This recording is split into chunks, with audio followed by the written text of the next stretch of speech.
할렐루야. 1월 26일 화요일 아침 기도회를 시작하겠습니다.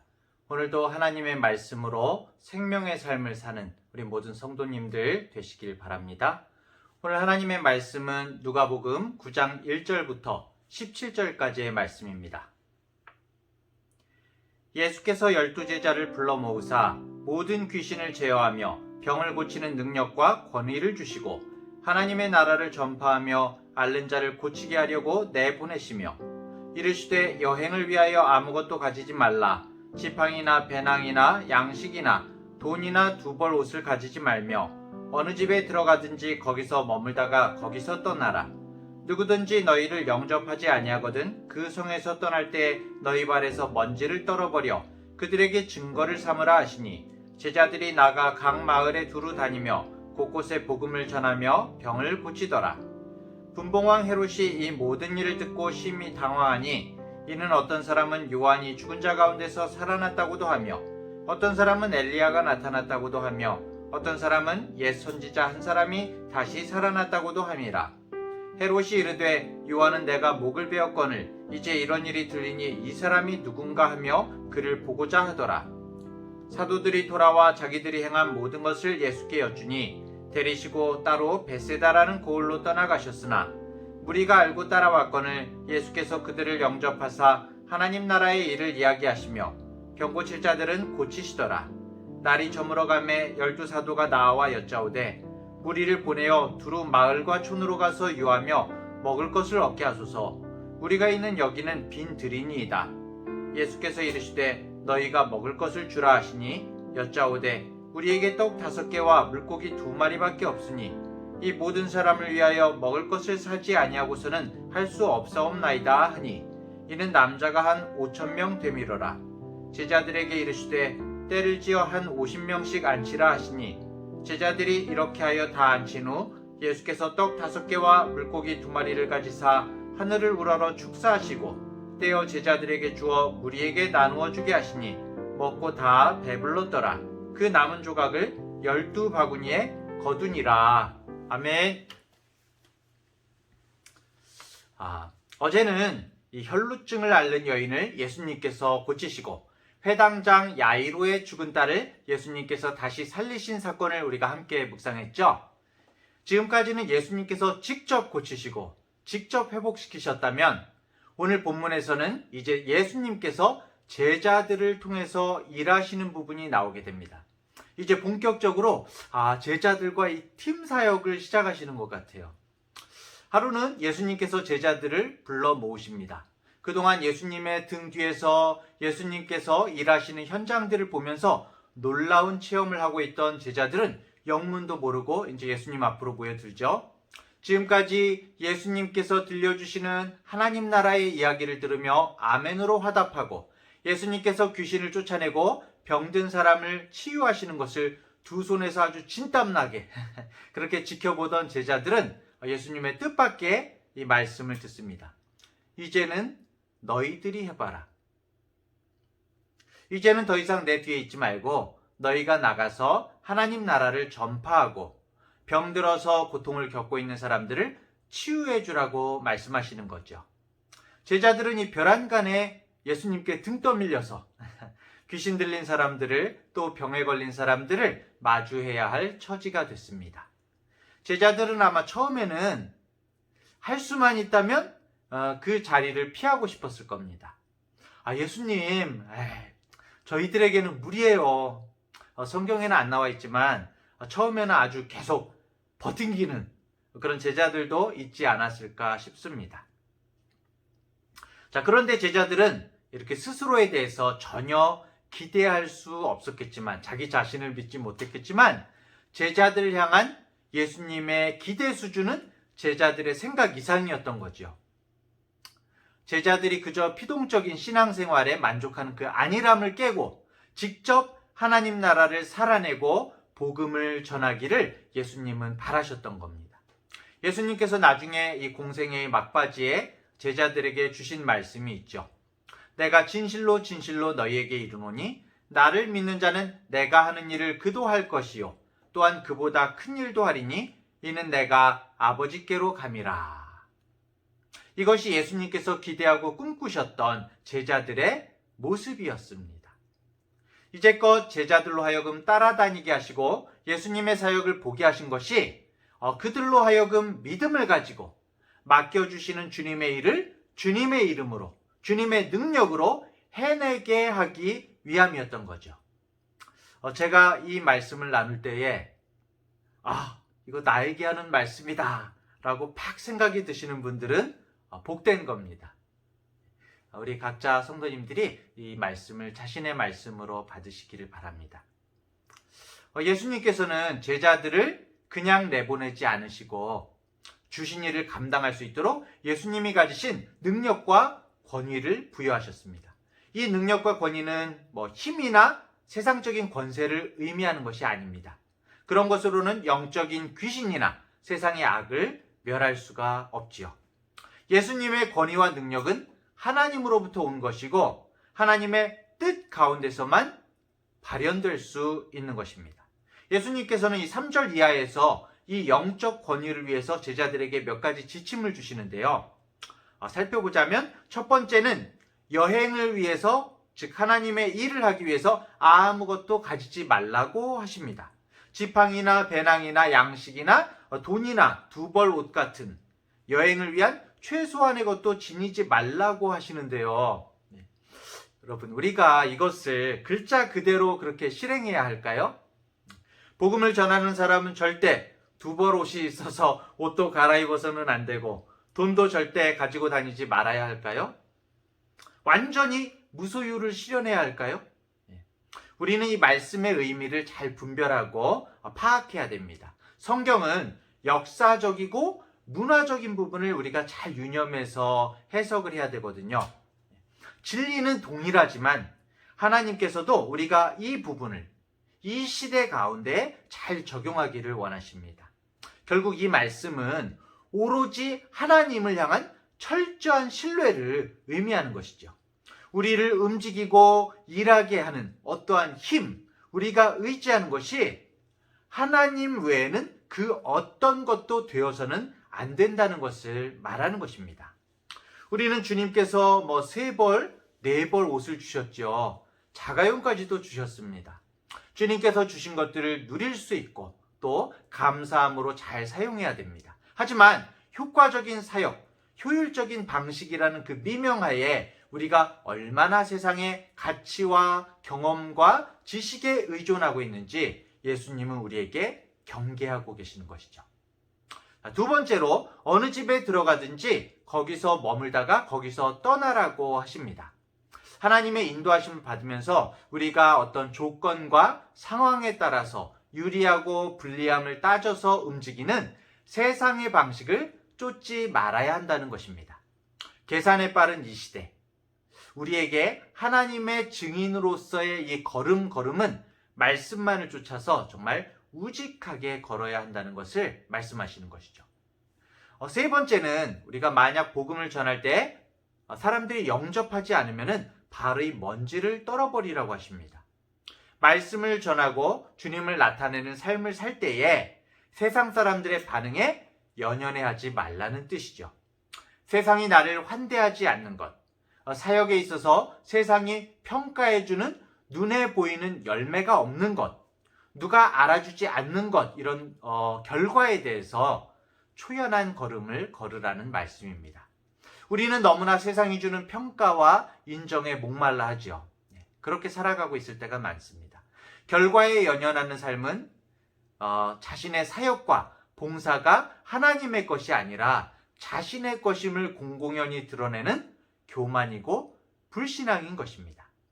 행위의 주체가 나이고 그리고 그 결과물이 내 것이라고 생각할 때부터 우리는 이 결과에 따라서 일희일비하는 그런 인생을 살게 되는 것이죠. 자, 우리 예수님께서 언급하신 이 세 가지 구체적인 지침들은 세상의 방식과는 다르죠. 하나님의 뜻 가운데 있는 권위와 능력은 세상이 지칭하는 권위나 능력과는 다른 것임을 우리는 볼 수가 있는 것입니다. 우리는 바로 그 정점을 예수님의 십자가에서 볼 수가 있습니다.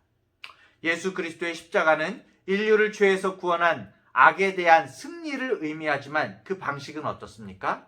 철저히 낮아지시고 철저히 자신을 부인하시고 자신을 버리셨습니다. 그리고 마침내 죽기까지 하셨습니다. 주님께서 보여주신 이 모습이 바로 우리 그리스도인들의 진정한 능력이요 승리인 것입니다. 이런 가르침을 지니고 세상의 첫 발을 내디딘 제자들은 그야말로 예수님의 사역과 방불하는 그런 일들을 해내죠. 마가복음은 같은 사건에 대해서 이렇게 기록하고 있습니다. 6장 12절에 보면요.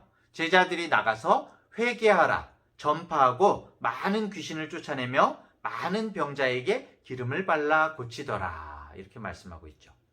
제자들은 이제서야 피상적으로 예수님을 쫓기만 하는 것이 아니라 전인격적인 예수님을 체험하게 된 것입니다.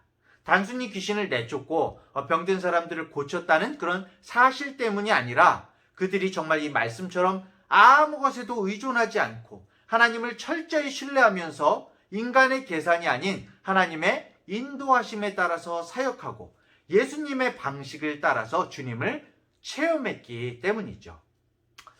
자, 이러니까 이런 예수님과 제자들의 권위와 능력이 세상을 뒤집어 놓고 있습니다. 세상의 모습을 그대로 보여주고 상징하는 헤롯왕, 이 헤롯이 이런 소문들을 듣고 당황해하죠. 예수님과 제자들이 행한 일들이 사람들의 마음을 흔들어 놓고 세상적인 권위의 전형인 헤롯을 혼란에 빠뜨립니다. 이 사람이 도대체 누군가? 이들이 누구인가? 세상에 무서울 것이 없는 최고의 권력인 헤롯을 혼란에 빠뜨리고 당혹시키고 있는 것이 무엇입니까? 주님이 이 증인들이 살아내고 보여주는 하나님 나라와 주님의 일하시는 방식은 세상을 뒤흔들어 놓을 수가 있는 것입니다. 세상이 말하는 힘과 권세가 아니라 말씀의 능력과 주님의 사랑으로 모든 것이 변화될 수가 있는 것입니다. 이것이 바로 그리스도인들이 세상을 변화시키는 방식이고 능력이죠. 우리가 예수님이 가르쳐 주신 방식대로 살면 세상은 당혹해합니다. 오직 말씀의 능력으로 살아가는 삶은 세상의 그릇된 문화와 가치관을 변화시키고 하나님 나라를 세상에 보여줄 수가 있는 것이죠. 자, 이제 사역을 마치고 돌아온 제자들을 이끌고 예수님은 오병이어의 기적을 행하실 벳세다로 향하십니다. 그런데 엄청난 군중들이 예수님을 따라 모여들었어요. 예수님은 무리를 불쌍히 여기시고 그들을 환대하시고 영접하십니다. 저는 개인적으로 사실 이 11절을 묵상하면서 많은 은혜가 되었는데요. 보통 우리가 주님을 영접하세요. 주님을 영접하세요. 이렇게 주님께 대한 우리의 그 자세로서만 이 영접이라는 말을 보통 많이 사용하고 또 생각하는데 오늘 우리 주님께서 백성들을 불쌍히 여기고 영접하셨다는 말이 저의 마음에 깊이 다가오더라고요. 우리 주님께서는 우리를 영접해 주시는 분이시구나. 지금 이 순간도 주님은 우리를 영접하면서 환영하고 복을 주시고 기뻐해 주시는 분이구나. 이 오병이어의 기적은 하나님의 긍휼을 보여줍니다. 긍휼히 여기시기에 무리가 따라오는 것을 막지 않으셨고 긍휼히 여기시기에 배를 곪고 있는 당신의 백성들을 그냥 두고 보지 못하시고 오병이어의 기적을 베푸시는 것이죠. 날이 저물어 가거든요. 이곳은 빈 들판입니다. 잠이야 대충 걷어 둘둘 말아서 이불처럼 자면 되겠지만 배고픔은 어찌할 수가 없는 것이죠. 그래서 예수님은 제자들에게 말씀하십니다. 너희가 먹을 것을 주어라. 사실 예수님은 사역을 훌륭히 마치고 돌아온 제자들에게 하나님 나라의 중요한 특징을 이 오병이어의 기적을 통해서도 가르쳐 주시는 겁니다. 하나님의 뜻을 쫓아 권위와 능력을 가지고 귀신들을 쫓아내고 병든 사람들을 고치는 이 모든 사역도 진정 영혼들을 긍휼히 여기시는 영접하시는 하나님 아버지의 마음으로 해야 함을 가르치시는 것이죠. 너희가 먹을 것을 주라는 예수님의 말씀 속에는 영혼들을 그냥 전체적인 무리로 바라보는 그 눈을 바꾸라는 말씀이 담겨 있습니다. 너희가 먹을 것을 주라는 이 말씀은 더 이상 하나님의 백성을 그냥 무리가 아니라 제자들의 마음 가운데 품을 하나하나의 영혼으로 바라보아야 한다는 예수님의 요청인 것이죠. 그들의 고통을 합리적, 객관적, 효율적으로 처리하는 것이 아니라 너희 자신의 것으로 여기고 도우라는 것입니다. 그것을 위해서 내가 너희에게 나의 권위와 능력을 주지 않았느냐? 너희가 먹을 것을 주어라. 예수님은 오늘 제자들에게 권위와 능력을 부여하셨습니다. 그 능력과 권위를 유효하게 만들 하나님 나라의 방식도 가르쳐 주셨습니다. 하나님의 뜻인 영혼들을 향한 긍휼의 제자들이 눈 떠질 때에 그들이 예수님처럼 병든 사람들을 치유하고 귀신들을 내쫓았던 것처럼 이번에도 역시 5,000명에게 먹을 것을 주는 오병이어의 기적을 행할 수가 있었습니다. 모든 기적에는 우리에 대한 주님의 긍휼함이 담겨 있습니다. 사실 하나님께서 십자가에서 죽으셨다는 것이 가장 큰 기적이죠. 어떻게 하나님이 죽으실 수가 있는지. 그 기적도 영혼들을 향한 주님의 긍휼 때문에 이루어졌습니다. 우리가 삶 속에서 제자들처럼 권위와 능력을 가지고 봉사하고 더 나아가서 오병이어의 기적으로 상징되는 하나님 나라의 삶을 살기 위해서는 예수님의 마음, 긍휼의 마음을 우리가 회복해야 합니다. 그리고 세상의 방식이 아닌 예수님께서 가르쳐 주신 방식대로 삶을 살아내므로 승리해야 합니다. 그래서 정말 날마다 주님과 동행해야 합니다. 그런 복된 삶을 오늘도 살아가는 우리 중앙대학교의 성도님들 되시기를 간절히 축원합니다. 기도하겠습니다.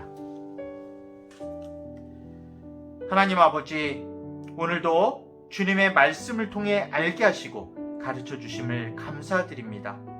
제자들을 부르시고 훈련시키시며 복음의 일꾼으로 보내신 것을 묵상하였습니다. 주님을 믿고 따르겠다고 결심한 우리들도 정말 진정한 제자들로 살게 해주시옵소서. 우리가 생활하는 삶의 현장, 가정과 학교와 직장과 이웃과 친구들뿐만 아니라 곳곳에 우리의 모든 삶이 닿는 대로 복음을 전하는 그런 삶을 살게 하여 주시옵소서.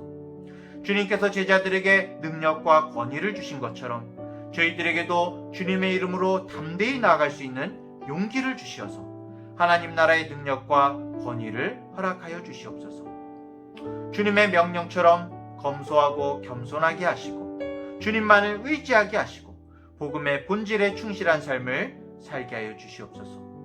또한 자신의 몸을 찢기시고 피를 흘려 친히 우리를 위해 내어주신 그 사랑과 생명을 받은 자로서 이제 우리도 누군가에게 우리가 가진 것을 나눌 수 있는 사랑과 긍휼의 제자들이 되게 해주시옵소서. 그러기 위해서 날마다 주님의 생명으로 덧입고 하나님의 말씀으로 우리의 빈 공간을 채워가게 해주시옵소서. 하나님 아버지, 우리가 주님께서 행하신 일들을 하기를 원하고 주님께서 하신 것보다 더 큰 일들을 행하기를 원합니다. 날마다 주님과 동행하기를 원합니다. 감사드리며 예수님의 이름으로 기도합니다. 아멘.